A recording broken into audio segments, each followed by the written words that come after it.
Hey, it's President's Day, and just by chance, over the weekend I finished reading a book that was comparing George Washington and Thomas Jefferson. And the book is great. It's called The Great Divide.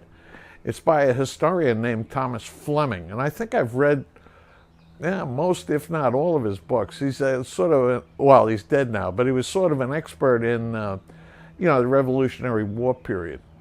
Anyway, I have read all the major biographies of both Thomas Jefferson and George Washington, and I always had some reservations about Thomas Jefferson.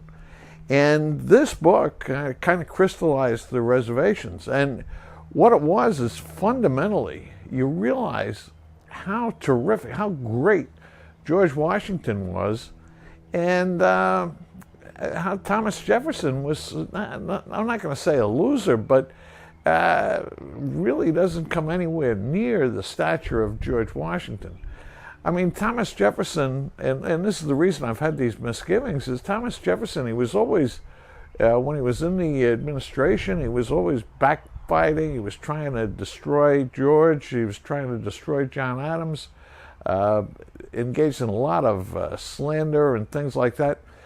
During the Revolutionary War, he was governor of Virginia, and he actually acted like a total coward.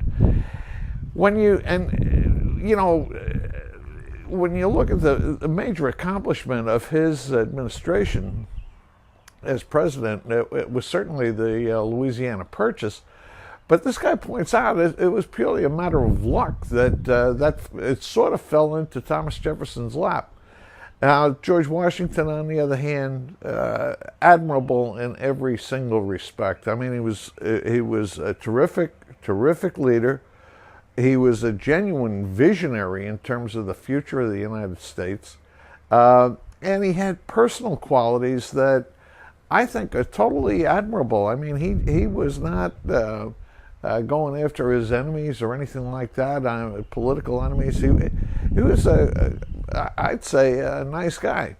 Now, Thomas Fleming doesn't quite come out and say that Thomas Jefferson was a turd, but and I don't think you can say that about somebody who wrote the Declaration of Independence and who accomplished the Louisiana Purchase. But boy, he kind of recedes in the background. I mean, he's terrific intellectual and things like that.